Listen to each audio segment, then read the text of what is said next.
Then, with a pathetic expression on her face, Bito let out a sigh. 素直に言う。わらわはもう疲れた。それはどういう意味です？わらわのゲームはバトラとの戦いを終えた時点ですでにその目的を終えている。なのにその後の都合で何度もゲームが繰り返されたのだ。わらわは正直もう疲れている。正直全く想像していないお返事でした。では降伏なさると？本気で？ぶっちゃけるとどっちでもよい。降伏でもそなたらに討ち取られるのでもどっちでもよい。わらわは誰の手であっても構わぬからこのゲーム版とその物語が幕を下ろすことを望んでいる。Of course, that was a lie. She knew she couldn't win even if she fought. For now, their best option was to play for time. They would fix Erika's attention to the spot, and during that time, Battler and the others would steal the key from Bernkastel while she was completely off her guard. Once they had the key, they would return to the Golden Land, use that key to let Angie open the door to the future, and see her off. That was their goal, and everything that happened after that would be inside the cat box. Angie would live on into the future, with hope. No one would know whether Bito and the others were alive or dead. That was enough. The only strategy Bito and the others could use to achieve this was to buy time. 降伏してくれるなら拍子抜けではありますが、私も手間が省けて助かります。ところがそうきれいにはいかんのだ。ここだけの話なのだが、そなたも存じておろうが大ラムダデルタ教がご滞在されている。今日は我らにドラマチックなクライマックスを提供せよとだな。わがままを申されている。それはひどいわがままですね。10万の兵力を要する我が艦隊にすでに解き終えたパズルみたいな絞りかすのあんたたちがほんの数十人でどう抵抗をさせようというのです？そうなのだ。戦力差は圧倒的。戦いにさえならぬと我らは言っておるのだがな。ラムダデルタ教が彼女の友人たちを集めて共闘するから徹底抗戦せよと言って聞かぬのだ。ラムダデルタ教のご友人？ Unlike Bernkastel, who kept to herself, Lambdadelta had many friends. Her friends and patrons were either territory lords of great influence who came from all over the place, or else monsters that had become legends in their own lifetimes. In all seriousness, her so-called fan club had enough size and influence that it could have suddenly declared itself a separate country and defeated fragments without anyone being overly surprised.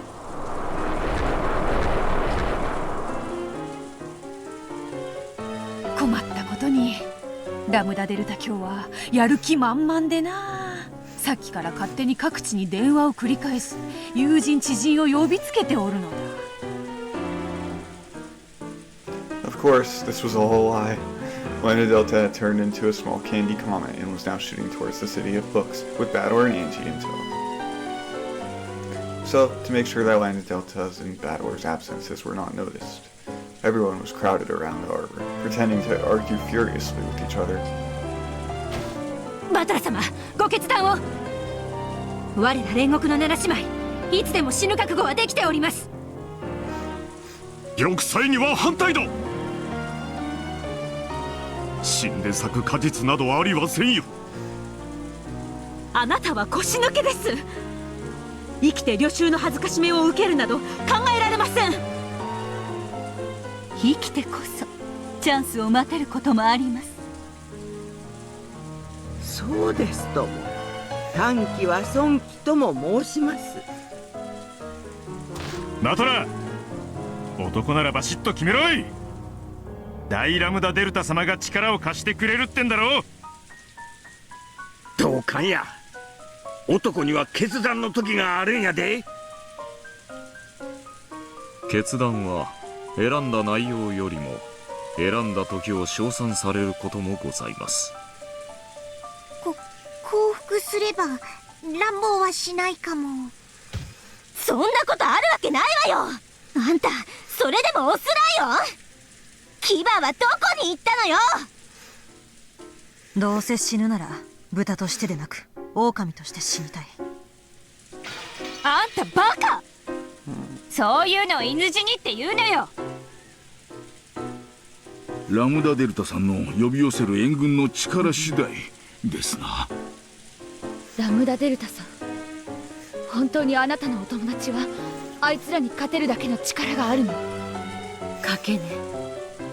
降伏して死ぬか、賭けに出て敗れて死ぬか。あら、なら賭けに出た方が生き残れる可能性は高いってことになるわ。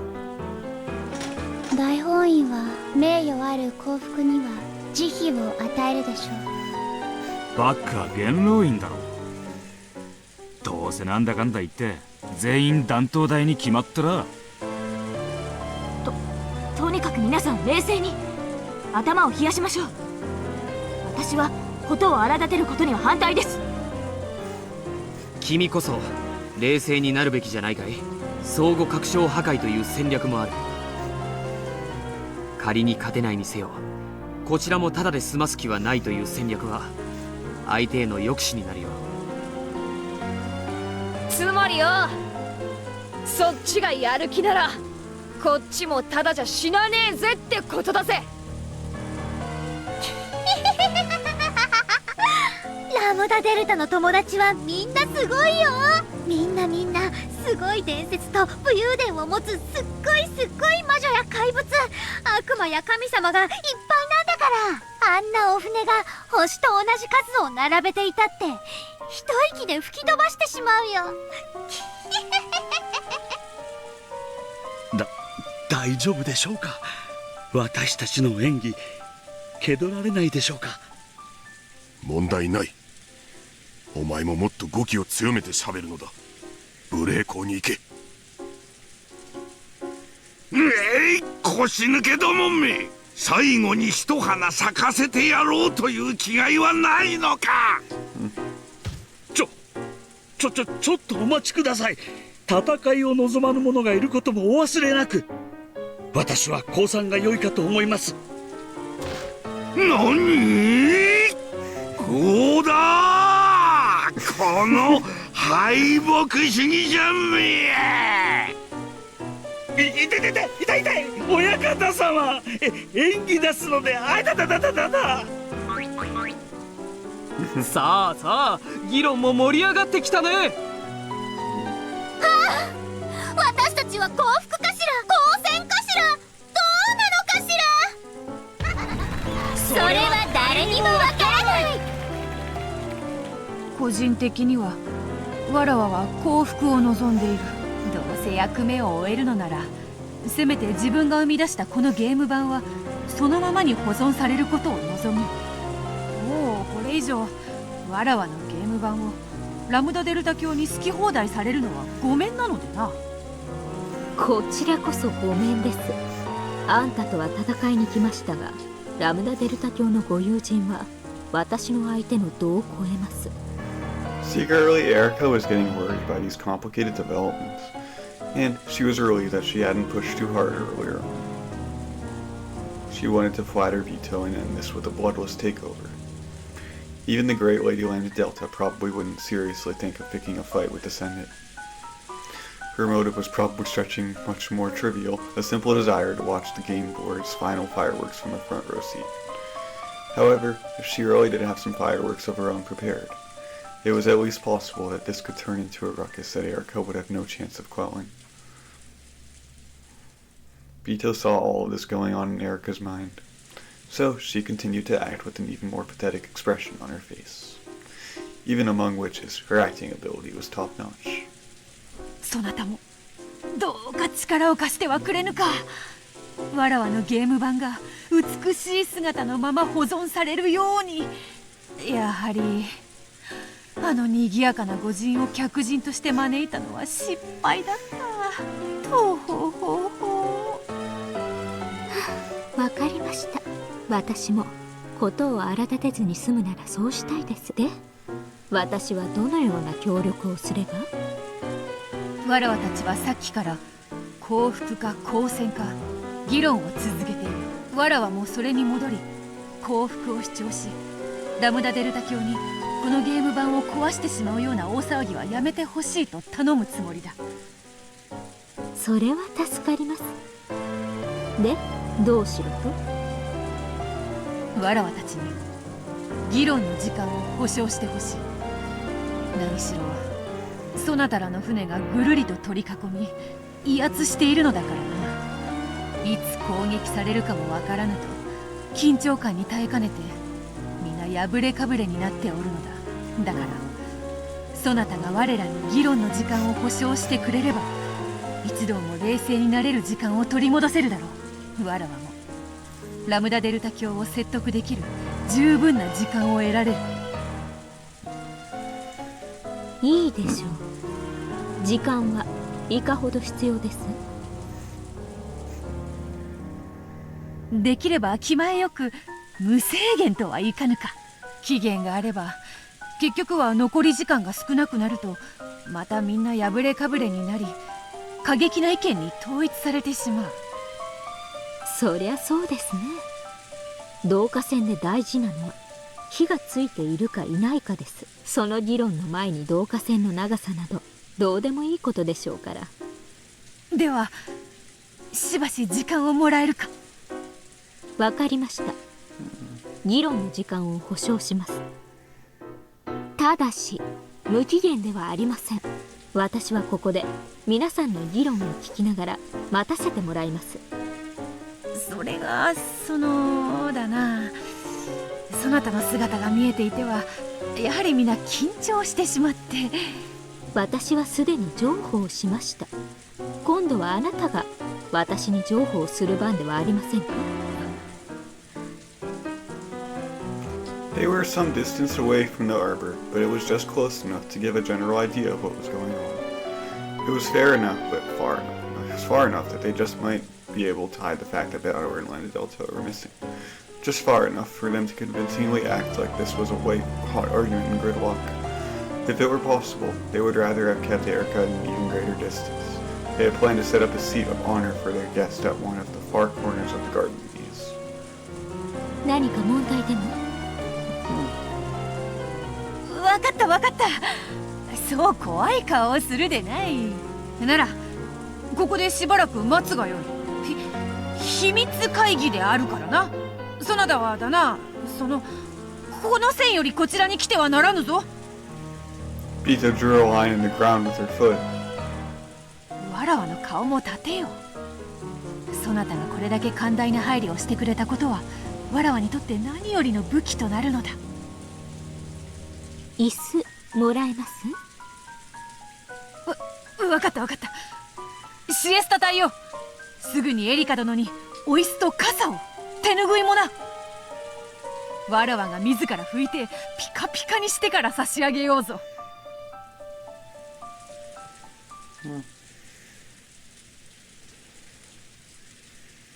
お嬢様、守備はいかがでございましたか？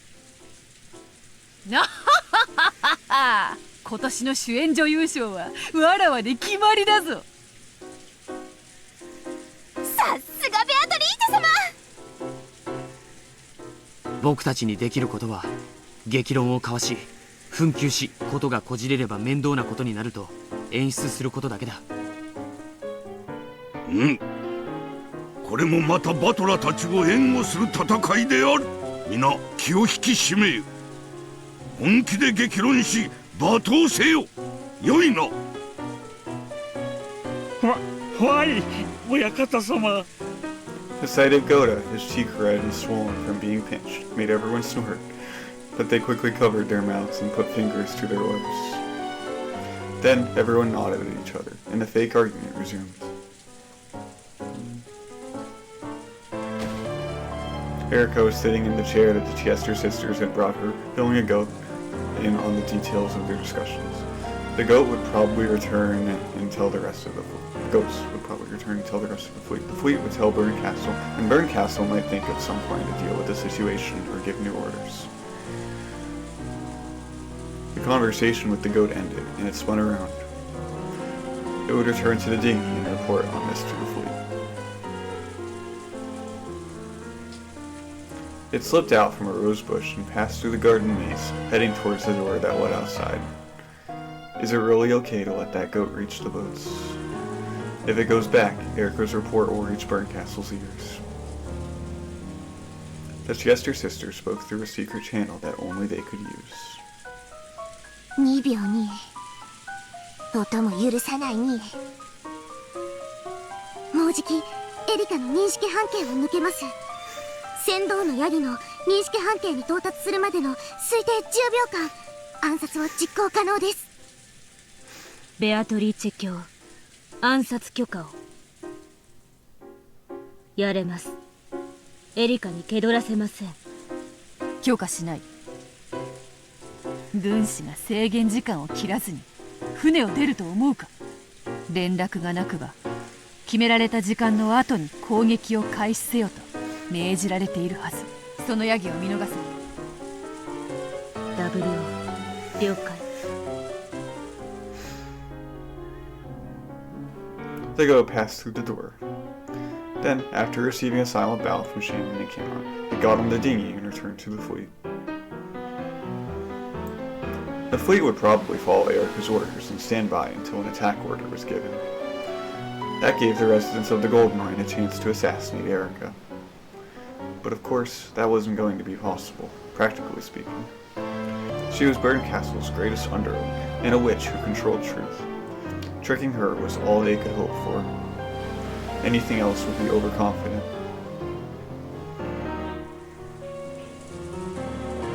あんたたちも座ったらどうです？我らのことはお構いなくであります。 Without any hint that she had just been talking about assassinations, Zirajar stood upright with her hands clasped behind her back. Surrender, or resist until the end. The false argument resumed. Just how far and how long would they be able to trick Erika? Yes, the final fight for the Golden Land had already begun. バトル、ここは我らに任せよ。そなたはエンジェと最後のゲームを取り返すのだ。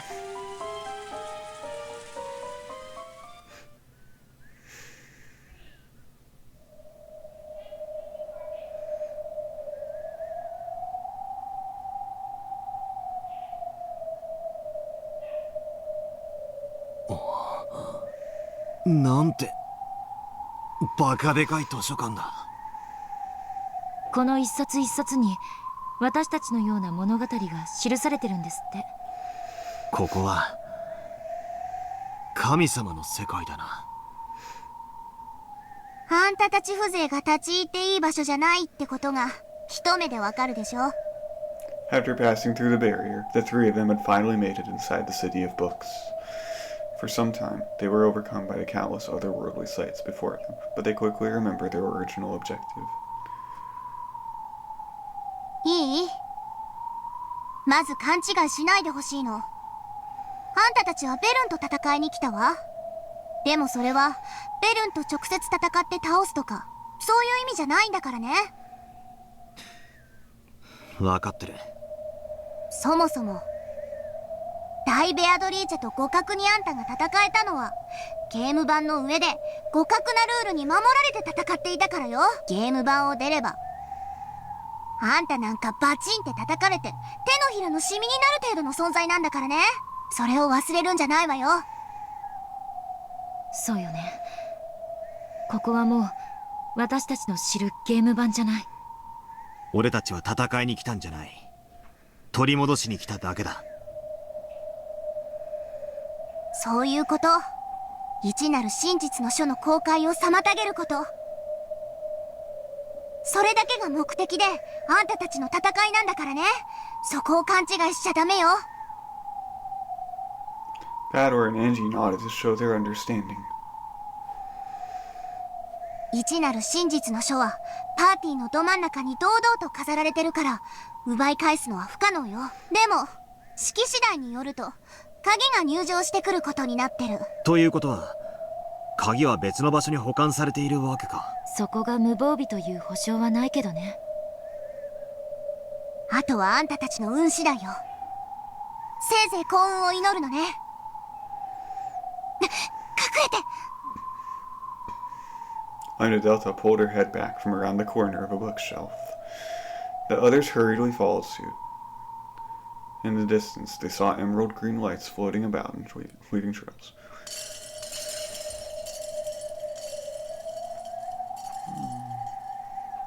That was Bernkastelの使い魔の猫よ。今日はあちこちを巡回して見張っているわ。私たちが来ることも読まれてる。違うわ。ここは広大だからね。迷子になるアンポンタンな来客を迷子センターにお連れするためのスタッフ猫よ。俺たちが行きたいのは迷子センターじゃねえからな。見つかりそうになったらやる？よした方がいいわ。よその領地やゲーム版ならともかく、ここはベルンのホームグラウンドよ。あの猫一匹で猛獣の群れに囲まれたくらいの危機感は持つことね。しかも猫よ。勘も鋭いし仲間も呼ぶわ。気取られたらその時は覚悟しなさい。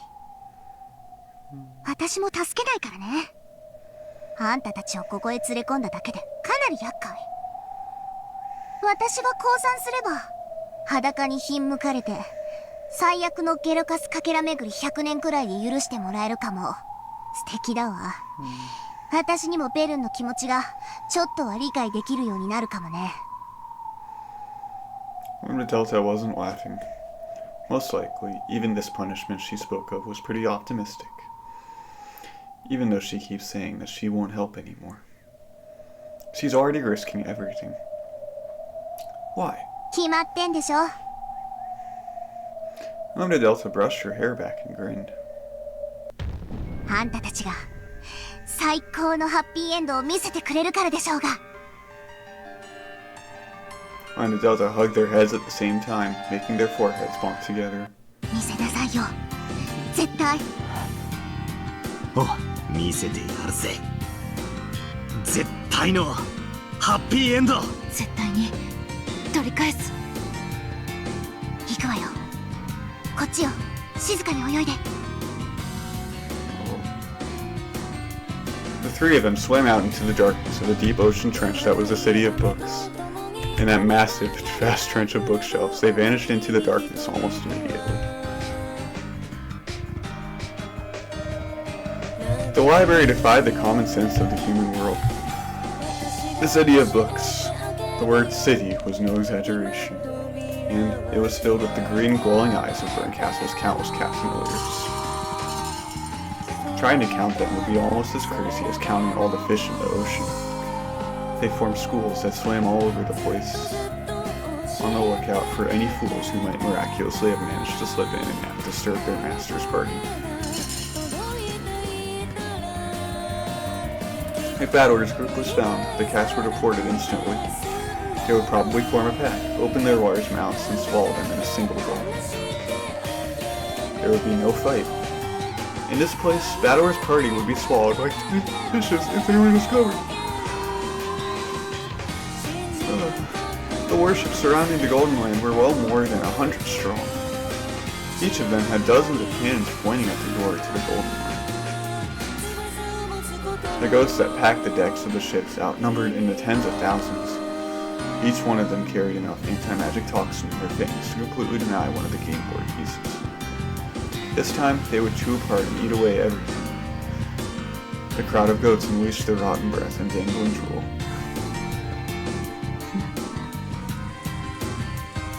At that time, Erika, who wanted to avoid trouble and hoped Vito would be able to convince Lambdadelta to surrender peacefully, was sitting alone, calmly enjoying the tea Renova had poured for her. Of course, even Erika wasn't planning to give them unlimited time. In her mind, she had already decided to allow them 3 dawns before stepping in. 意外に悪くないものですね。あのベアトが敗北主義者と罵られながらみんなを説得してるのを眺めるのも。あの短気だったお嬢様がよくぞここまで大人になられたものです。何がおかしいの？いいえ、失礼いたしました。次の紅茶はいかがです？古今東西あらゆる名茶をどうかごゆっくりお楽しみくださいませ。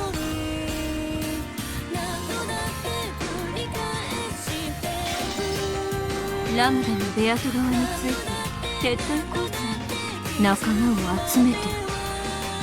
まさか冗談でしょ。 The messenger cat shook his head, then continued to dispassionately meow its report. ラムダだってそこまでバカじゃない。アウアウを敵に回すような真似をすればどういうことになるかわからない子じゃないはずよ。 Even as she said this, Bernkastel was chewing away at her thumbnail. あの子、ああ見えて妙な友人が多いのよ。それもとびきりの化け物で物好きな連中がね。それでも元老院に盾つく側につくなんて。 It was possible. She could think of many monsters among one of the Delta's friends who would love to see a losing side gain support and make a comeback victory. Before she realized it, the finger Bernkastel was biting was covered with sweat. やりかねない。あの子、たまに本当にバカだから。電話よ、早く。 The cat leapt away, then flew back with a phone in the receiver. あの子の友人たちに電話するわ。バカなゲームに関わらないようにって警告しなくちゃ。電話番号。なんで私って番号登録してないのよ。そうよね。私友達ゼロだもんね。電話のお作法って最初はもしもしでよかったんだったかしら。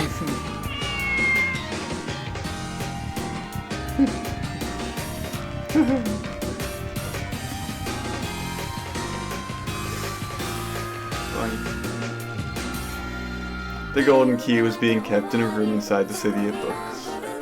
However, perhaps room wasn't a fitting word to use. It was large enough that you could probably fit 2 domed baseball stadiums in it if you tried. Even so, in this city, these were called rooms. Floating in the center of this vast room were several sacred magic circles. Wrapped around by these magic circles was Angie's gold key. Surrounding these were countless emerald green stars, which looked like a slowly revolving planetary. The eyes that numbered the same as the stars were all glaring in the same direction. Oh. いやーね、怖い目をして。私は味方でしょ？忘れた？ One of the cats cat-paddled towards Eva, meowing that no one was allowed to enter this room. ベルンカステル卿よりこの鍵の警護を仰せつかったわ。だからここを私に任せて、あんたたちはどっかに行っちゃってちょうだいな。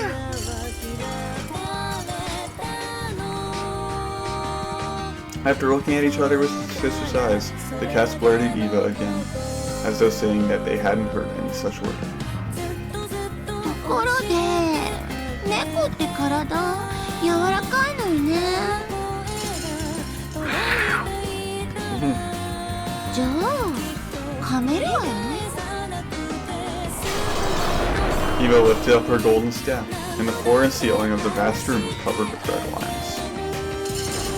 The reaction from the cats was lightning fast. They realized instantly that this was hostile behavior. The entire emerald green constellation writhed and became a single, massive deep-sea fish, which charged at Eva with its cavernous mouth open wide. However, at the same time, the red lines on the floor and ceiling, the massive spider web, pinched itself together and crushed the fish. Twisted it, spun it around and around, and compressed it to the size of a small ball.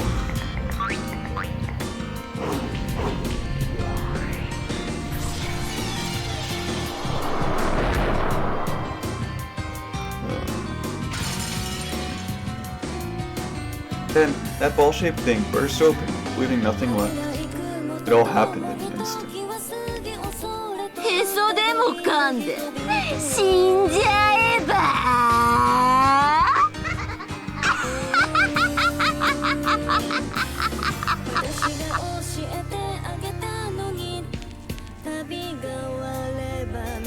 The witch hunters were holding a convention in the event hall. After all, when Ushirimiya Eva's diary was opened, the endless cat box would be lost, along with the countless imagined stories that had entertained me for so long. So this final convention was a time for them to air their best theories. One last time, while the opening of the cat box had given them a slightly alarming feeling, they couldn't contain their excitement as intellectual. Not when they knew that the Rock and Tima mixture was finally going to be solved, not them two once and for all. If that box were open, a single girl would be hurt. However, their jaws and fangs couldn't care less. The witch hunting goat nobles kept licking their lips, wanting to chew apart the guts of Beatrice's cat box as soon as they could.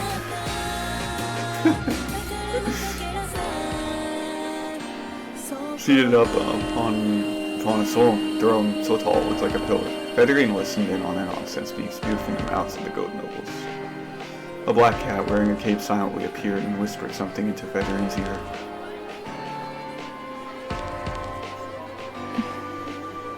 いいや、よい。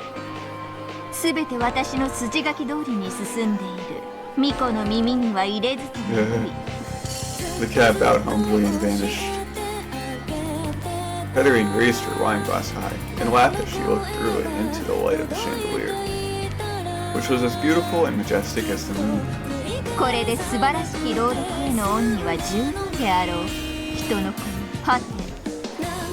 物語を紡いでいるのは誰なのか。私がそなたに、それともそなたが私なのか。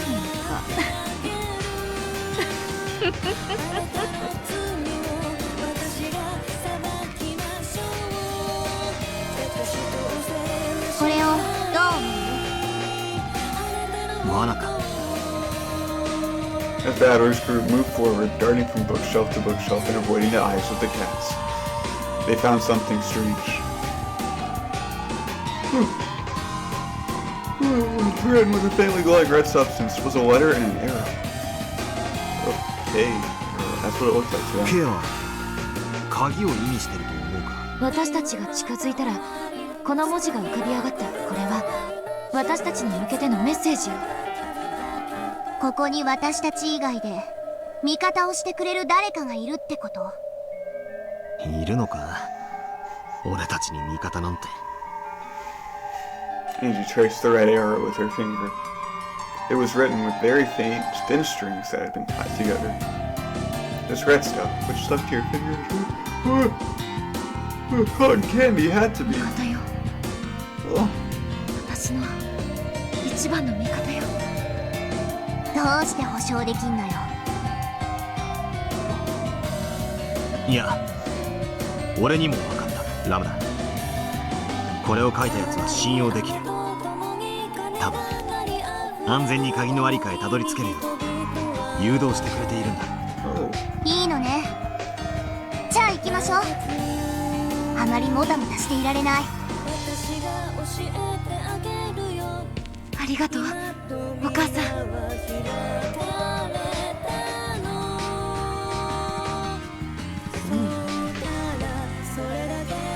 In the arbor, the argument over whether they should surrender or fight continued without signs of stopping. Every now and then, a small fight would break out, which fortunately ended up delaying Erika's third yawn. However, we didn't know how long they would have to continue this fake fight. Keeping this high level of tension going was physically stressful. The instant they tired out and the tension faded, Erika would probably demand a verdict. They had to constantly appear and be trapped and agitated. It was a battle of weariness and tension. This was their fight. Erika waited patiently.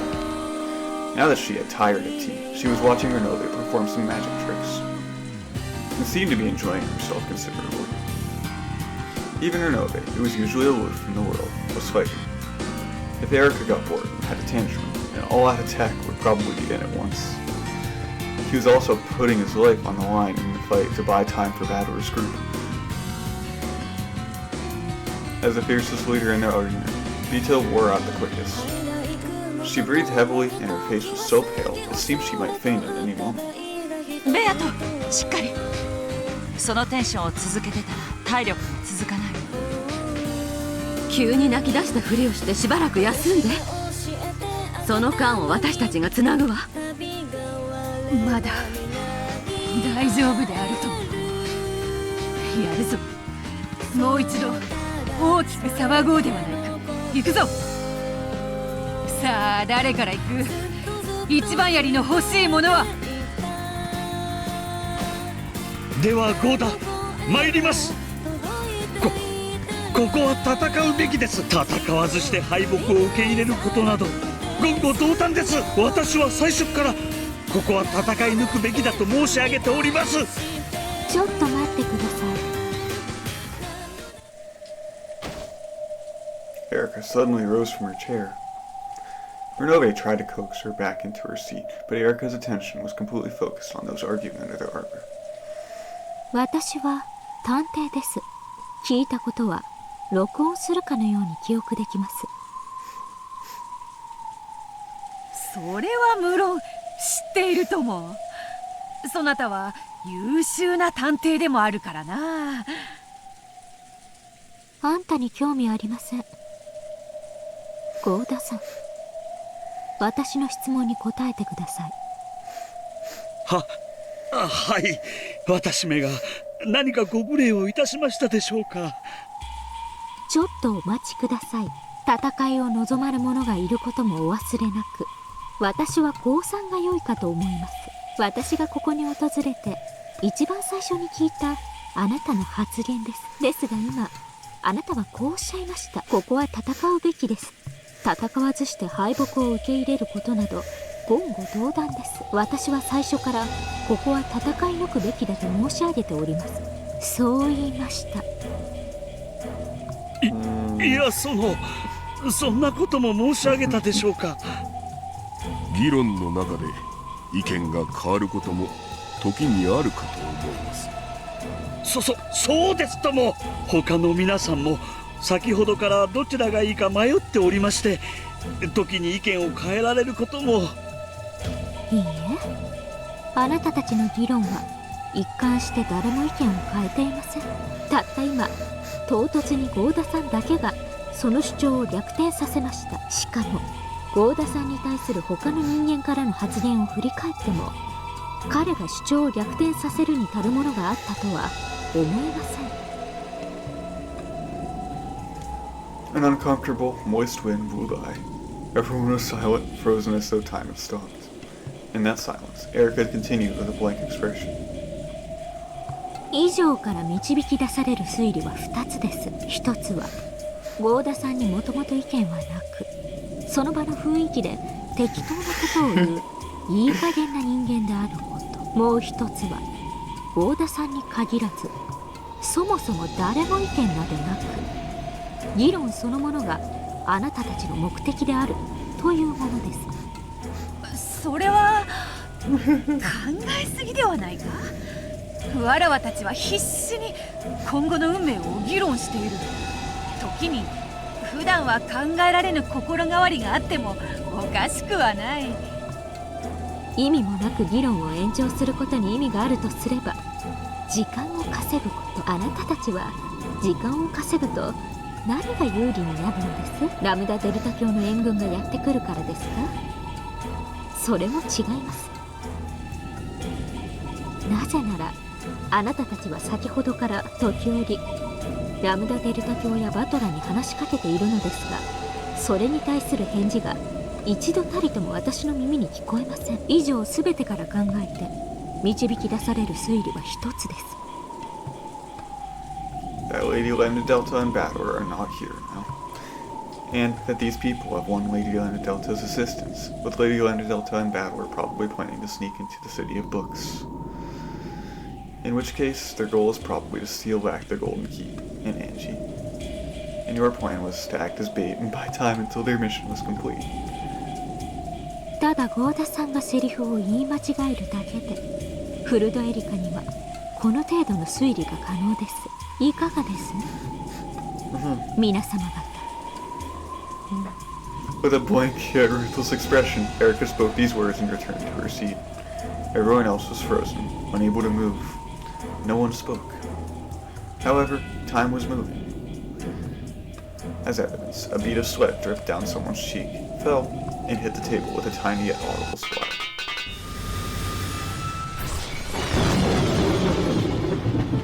Then, frozen time shattered, and in the same instant, the white chair Erika had been sitting in broke apart.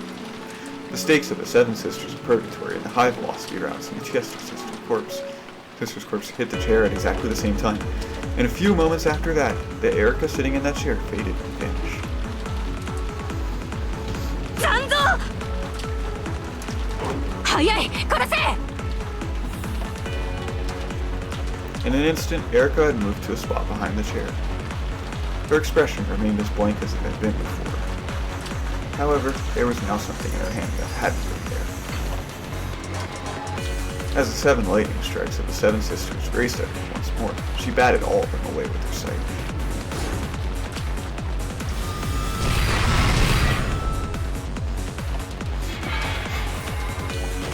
とんだ茶番でした。でも紅茶は美味しかったですよ。ごちそうさまです。では皆さんの意見は最初から統一されているようですし、改めましてお返事をお伺いしましょう。 Erika lifted her left hand, the one that wasn't holding the sight. よかろうぞ。わらわが答えよう。ここはわらわの我らの黄金鏡。土足で踏み入るならば相応の歓迎をしようぞ。つまりだ、上品に一言で言うとな、全校門攻撃陣目標黄金鏡。味噌汁で顔を洗って出直してきやがれ。日やれ。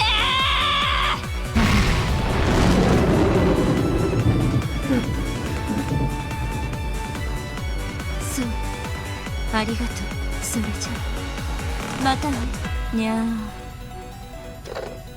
Bernkastel set down the receiver and crossed out yet another name on the list of Lambdadelta's notable friends. Something was wrong. Not a single person she called had heard anything from Lambdadelta. They weren't just plain dumb. They really knew nothing about the strange ruckus Lambdadelta was trying to stir up. Even Bernkastel was starting to suspect that something was fishy. Then, a black cat leapt in and meowed at frantic report. 黄金鏡にラムダとバトラがいない。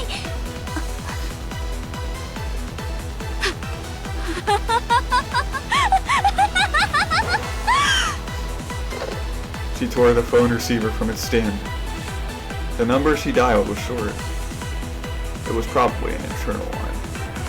However, after listening to it ring several times, she slammed the receiver down again, finally managing to break the phone.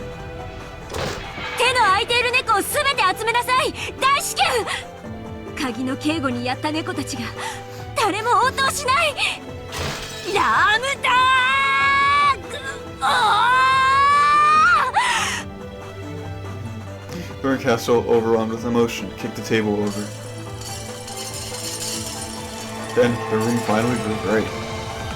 It was like green sunlight. A bright green light waved throughout, giving the illusion that a green sun was rising and lighting the room up. It was a sign that Bernkastel's army had been given an emergency summons.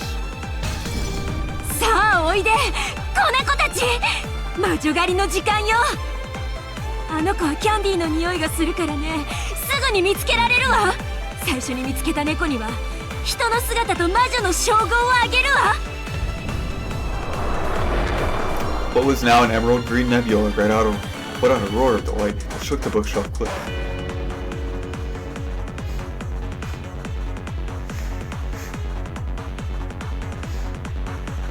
何かが追ってくるわ。なんだあれは。緑の太陽。隠れて。The three of them frantically hid behind a bookshelf. The room with the key in it was straight ahead. They could see something glinting faintly in the darkness of that room. It was a glint different from anything else they had seen so far in the city. The color of the glint was gold. They had almost reached the golden key. However, if they went towards it, Bernkastel would be right behind them, along with their vast swarm of familiars. In other words, they were trapped in a dead end. They already knew that the emerald green color came from the eyes of the familiars. However, it was almost beyond comprehension that this undulating green sun could be the same thing. And they could do nothing except stare in wide-eyed shock. The countless cats were passing through the ravine of bookshelves from the very top to the very bottom. As they approached it, they painstakingly checked the gaps between each book.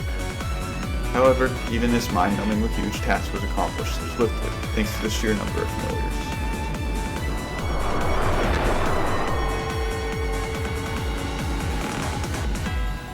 With the speed of a gust of wind, they carefully checked every nook and cranny. There was no way to hide from this green sun. That would have been as foolish as trying to hide from water on a sinking ship. やり過ごせるの？無理だ。あれじゃどこに隠れても見つかる。Battler was just about to leap out from the shadows, but Lambdadelta grabbed him by the collar an instant before.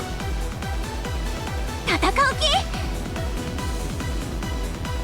気？違う。ここにとどまっても見つかるだけだ。なら前へ進むしかない。一刻も早く鍵にたどり着くんだ。鍵を守る猫がいないわけないでしょ。私たちは挟み撃ちにされたのよ。私はエヴァおばさんを信じる。おばさんが私たちをここまで導いてくれた。きっとおばさんは見張りの猫たちもやっつけてくれているはずよ。俺も同感だ。ここにいて見つかるくらいなら一刻も早くあそこにたどり着いて鍵を取り返そう。鍵さえ取り返せればもう誰もあの本を開くことはできない。あそこにたどり着いて鍵を手に入れて、それであそこ袋小路よ。逃げ場ないのよ。分かってる？それは分かってるけど。鍵は切り札になる。ベルンカステルになって鍵は重要なんだ。一か八かな。鍵をカードに何かの交渉ができるかもしれない。あのベルに交渉？あんた正気じゃないわ。だがここに隠れてても絶対に見つかる。なら100億の中の一つの確率だとしても俺はそれにかけるぜ。鍵を手に入れ、それを切り札に奴となんとか立ち回るんだ。奇跡の魔女を相手にあんたは奇跡を祈るわけ？天文学的数字の中に1を拾う。それが後ろ宮家の魔法ってやつだぜ。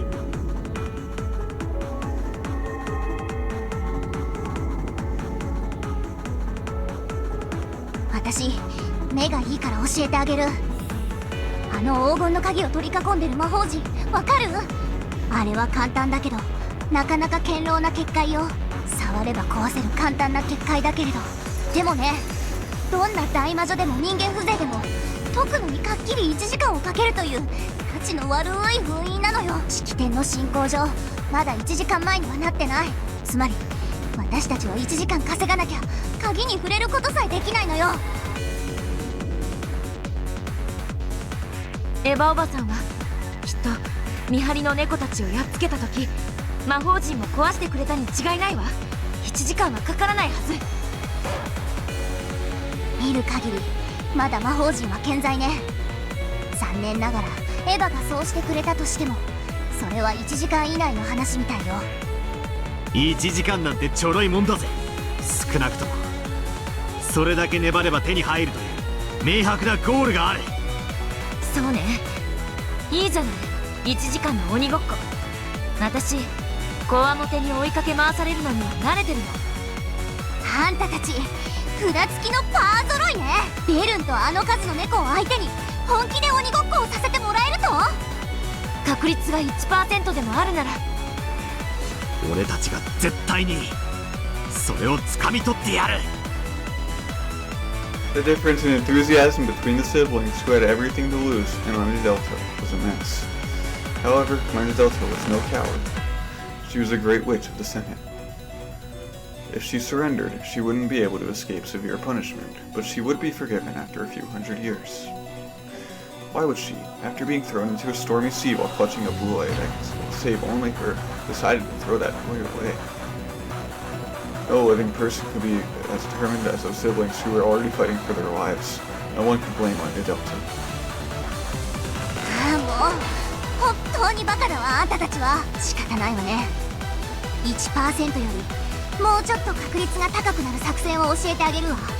ズバリ何だと思う？ The two siblings looked at each other. However, they both thought that any plan would be worth listening to, even if it would only raise their chances by 0.00001%. ベルンは猫だから逃げる獲物は追うけれど逃げない獲物は殺す。それもネチネチといたぶってね。最悪ね。しかしそれが本当ならかける価値はある。生贄を一人じゃんけんで選びましょう。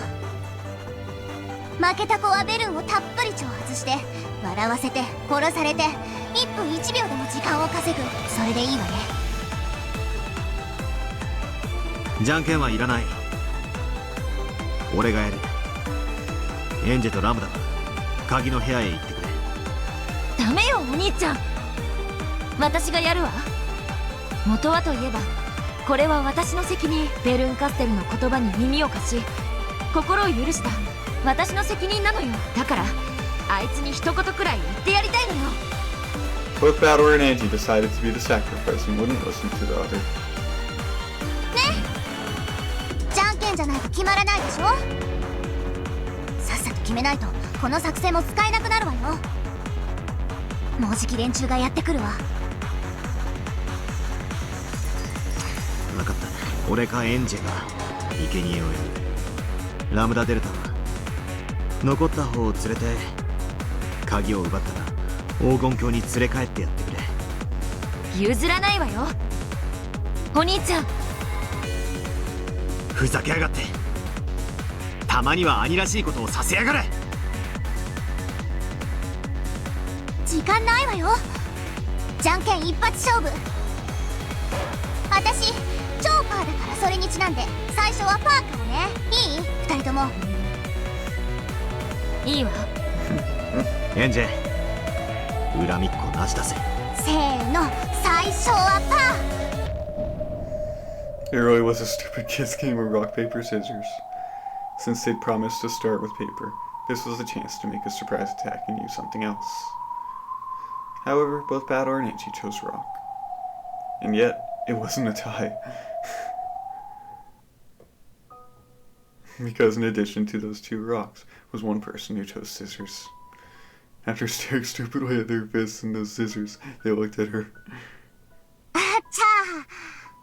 最初はパーだからチョキ出して一人勝ちしてやろうって思ったのに、やっぱりパーはパー出してなきゃダメね。There had been no reason for Lambdadelta to join in on the game. This wasn't the time for a joke like that. Battler and Angie, each trying to lose, chose rock. Lambdadelta alone chose scissors. あんたわざとチョキを。お前に死なれたら俺たちは黄金鏡に帰れないだろうが、こんなの無効だ。ほら、これで大丈夫でしょ。Lambdadelta made a clenched fist. A palely glowing fragment appeared there, and she gave it to the pair of them. Battler had seen one of these before. It was a magic fragment, like the one Erika had used before disappearing, which would allow one to cross the sea of fragments. それがあれば2人とも黄金鏡に帰れるわ。それにこれが一番の珍戦なのよ。あんたたちじゃベルン相手に数秒と持たないだろうし、私なら1時間どころかひょっとしたら勝っちゃうかもね。あの子には借りがあるし、今度は私の勝ちってことにしてイーブンにしないと。アウェーは辛いわね。Lambdadelta pretended to complain as she stood up straight.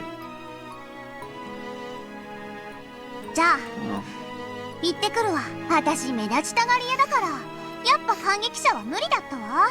ごめんね、出番を奪っちゃって。あんたたちのゲーム最後まで感激できないのは残念だけど、もう筋書きは教えてもらえたから見る必要もないわ。ラムダ。 Then, with her broadest smile and a wink. あんたたちのハッピーエンド、もう先が読めちゃったから見なくても分かっちゃうわ。じゃあね、また会いましょうね。あんたたちのハッピーエンドのクレジットロールでね。待って。Lambdadelta snapped her fingers, and the two of them turned into Conpe2 candies.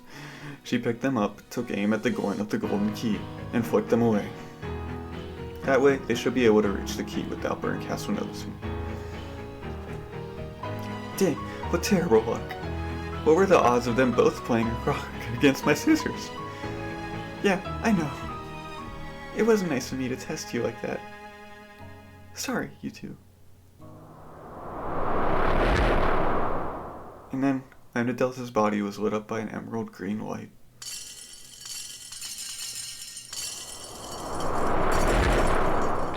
When she turned around, the cat's eyes and Lambdadelta's met. Lambdadelta grinned and waved. There was a fierce roar and several bright flashes. 何事？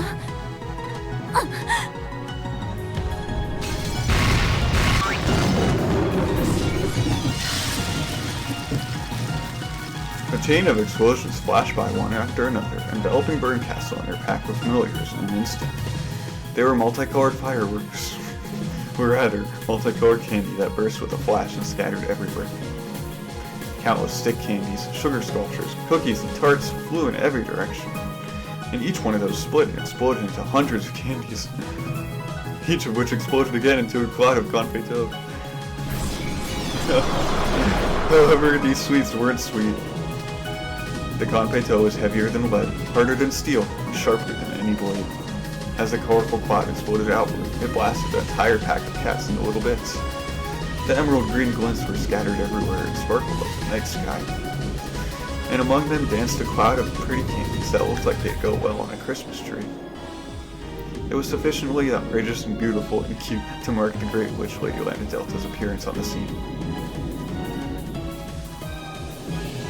あら、ラムダじゃない。あなたとはパーティー会場で会いたかったの。愛してるわ、ベル。愛をささやくなら二人きりの方が素敵でしょ。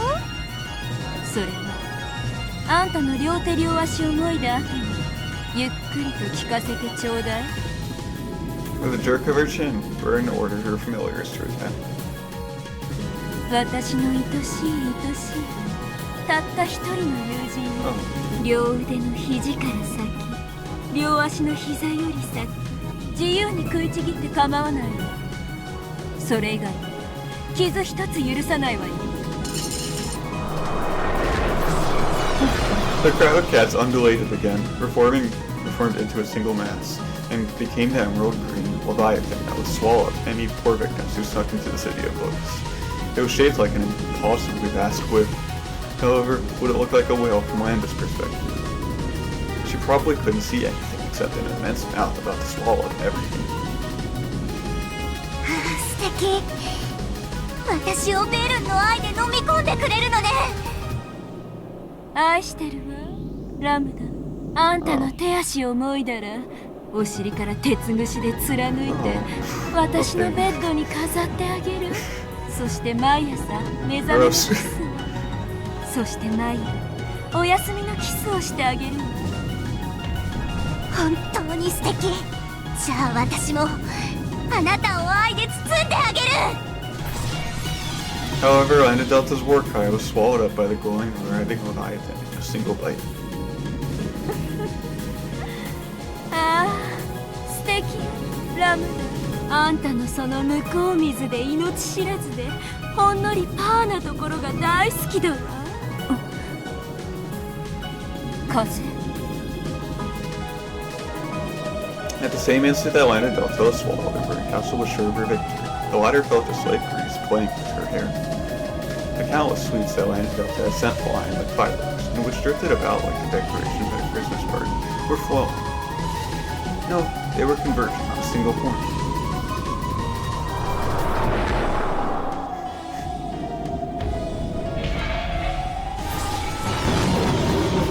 It was like watching a firework run backwards.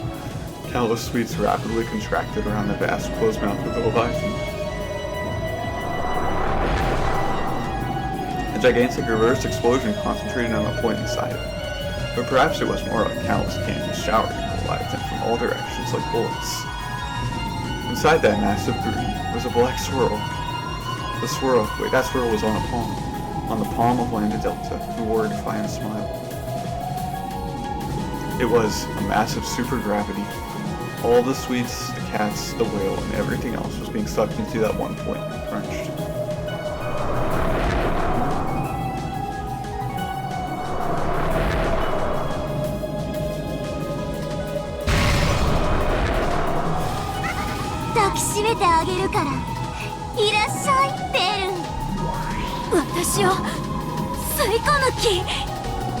All of the candies Lambdadelta had scattered were getting sucked back into the black hole on her palm at unbelievable speeds.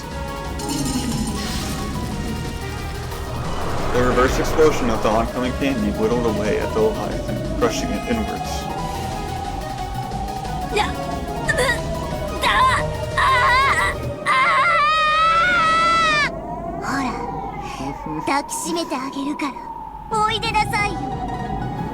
With all her strength, Bernkastel held her ground in midair, trying to resist the supergravity. For the first time, all trace of condescension had left her face. Even Lambdadelta's cocky expression was marred by the sweat trailing from her forehead.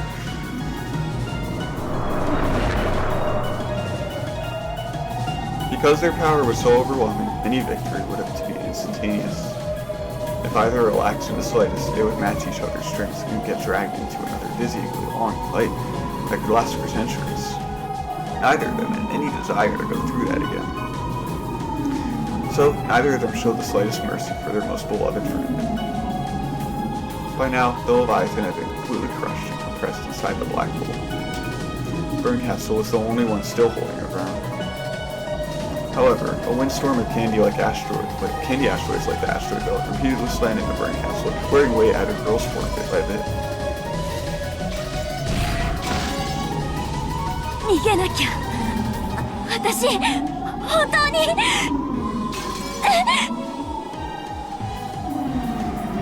The thing flying into Bernkastel's range of vision was a comet pelting straight for her, with a massive present box at its core and a cloud of candy surrounding it.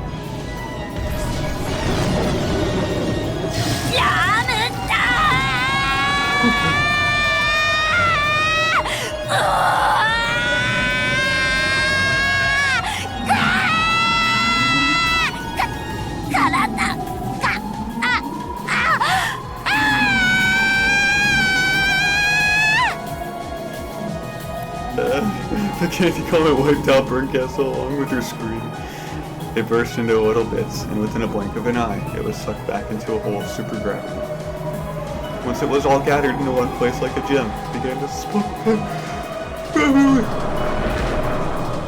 Oh, it was flattened by the centrifugal force, turning into something whose shape resembled a galaxy. After swallowing all of the cats and their master, it now looked like a wiggling, flickering emerald green galaxy that floated just above Lambdadelta's palm. The pocket of supergravity kept compressing it further and further, until, at the end, it had become a single green, shining confito.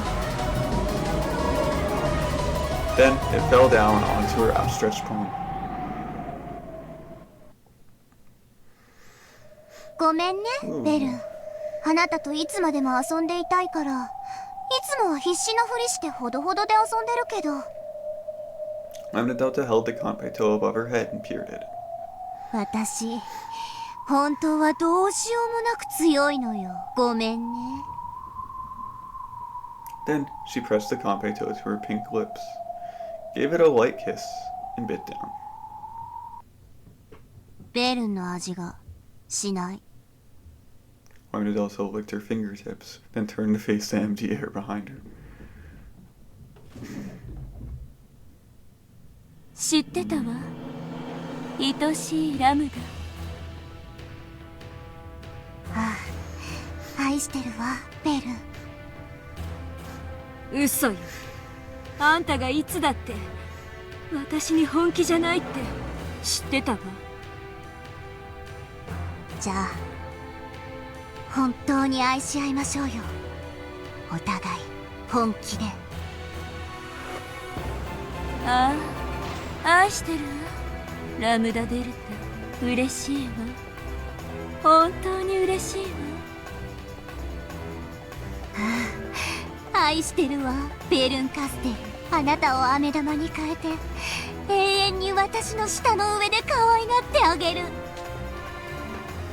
どちらが勝っても私たちは愛し合えるのね。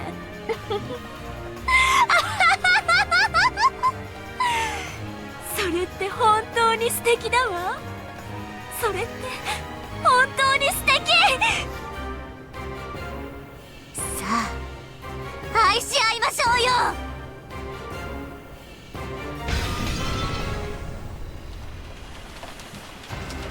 With a crash, cracked lines appeared across the side of the golden line. Then, finally, the barrier of the golden line was breached by the fleet's assault. It was a bizarre scene, more ridiculous than anything anyone had imagined. The sky at the golden line shattered like glass, and a fleet of sailboats flew in one after another. They were crowded with ghosts pushing each other and spilling off the sides.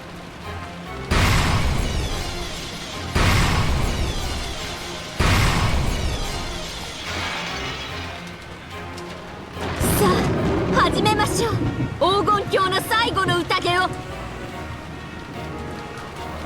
banquet. It wasn't some fancy metaphor, but a simple statement of fact. The overwhelming surge of goat troops came in like a tsunami. The residents of the Golden Line who stood defiantly were like a forgotten sandcastle on the beach. A fight between a wave and a sandcastle is not a fight. This was a banquet for the oncoming Vikings at a stand-up meal, the voracious, merciless goats.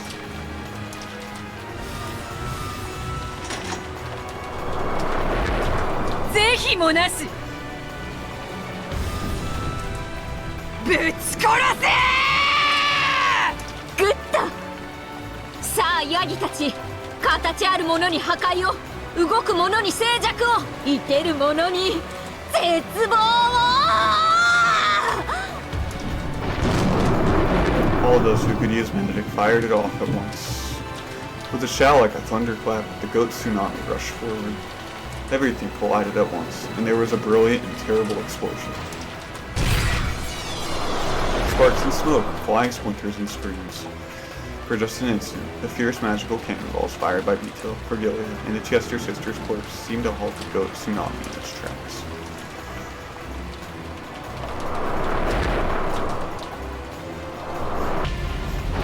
However, their numbers were so great that they didn't even flinch. The goat wave continued to walk over the corpses that had been blasted away, or which had fallen to their knees in weariness. A mound of corpses piled up, and still more ghosts were shot down as they tried to cross it. So that, in a few seconds, it really was tall enough to be a tsunami. 哀れな、あなたが築き上げてきた黄金鏡など浜辺に子供が残した砂の城に過ぎない。飲み込まれて消えてしまえ。ならばそなたは岸壁に打ち寄せる無力なさざ波を思うがいい。波に飲まれる砂の城、飲んでみろよ、わらわの城よ。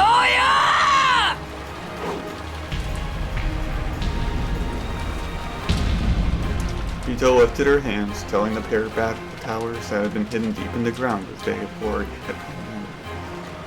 The goat tsunami looked up at it in shock. After all, this time the tsunami that towered over everything wasn't them.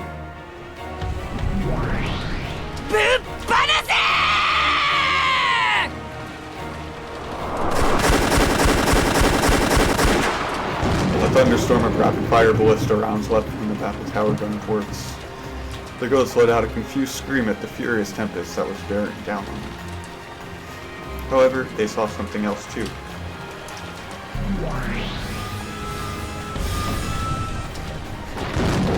In the sky high above the tower was a reaper astride a divine horse and backdropped by the moon, a massive spear the size of a tower in its hand. The great witch sitting on the horse by the reaper spoke. お帰りなさい。ここはあなたたちの世界ではありません。いっちまえ、お師匠様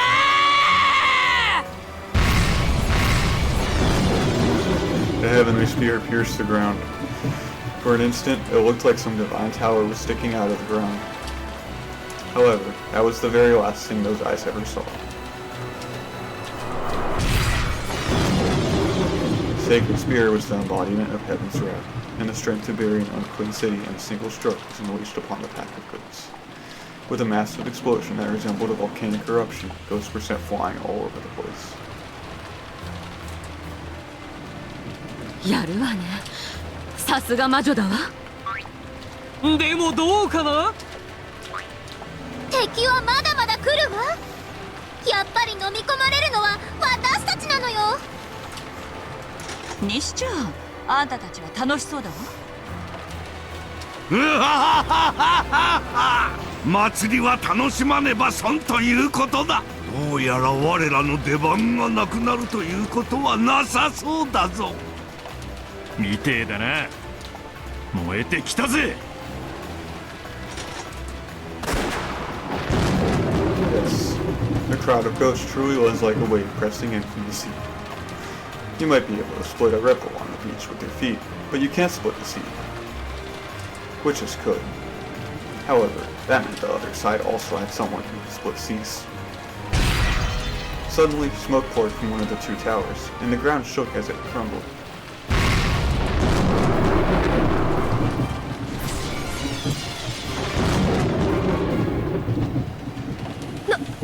なんなんだ一体。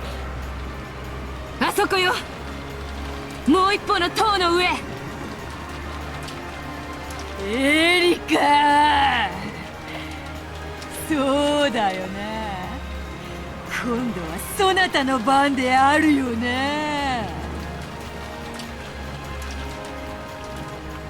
At the top of the other battle tower, Erika stood gracefully, wielding her scythe. これで黄金鏡の魔女たちへの敬意には十分でしょう。魔法など全てまやかし、ミステリーに飲み込まれて必ず消えるファンタジーの砂の城。楽しかったですよ。魔法ごっこ。なんだか幼かった頃、近所のお姉ちゃんたちとこんな遊びをした気がします。だからもうこれでおしまいにしましょう。ここからはあんたたちが絶叫を聞かせてくれる番です。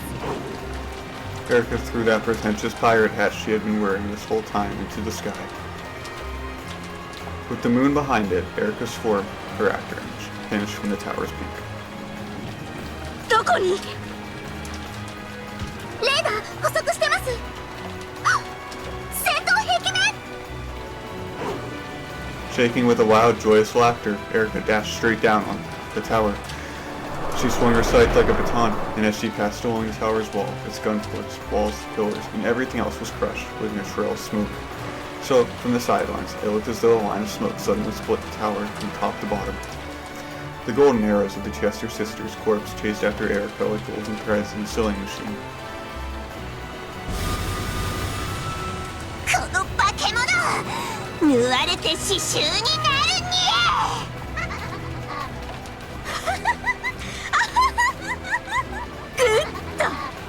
グッドグッドグッド。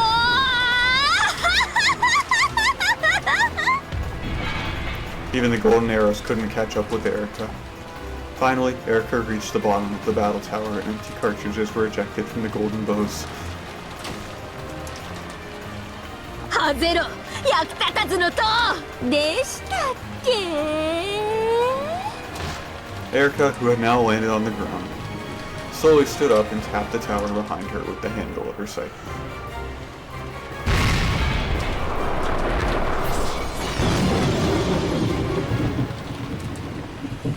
That tiny tap cut from the final string that held the tower together, and the whole thing fell in on itself with an earth-shattering crush. Once again, a dark tsunami rumbled forward through the rubble and smoke.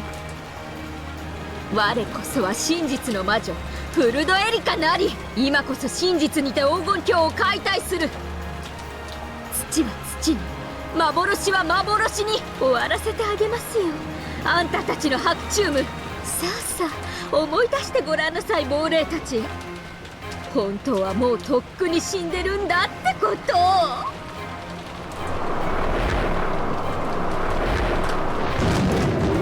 The ghost tsunami swallowed everything up. When she saw them sink under the black sea of goats, Erika guffawed from atop the debris of the tower.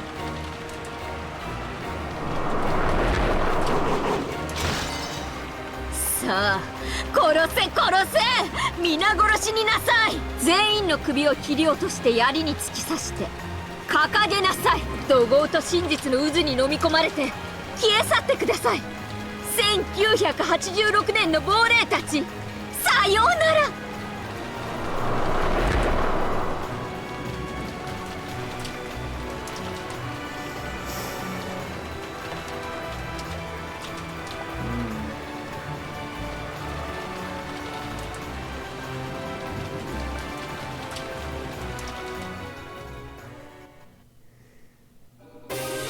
Oh, jeez. Bye.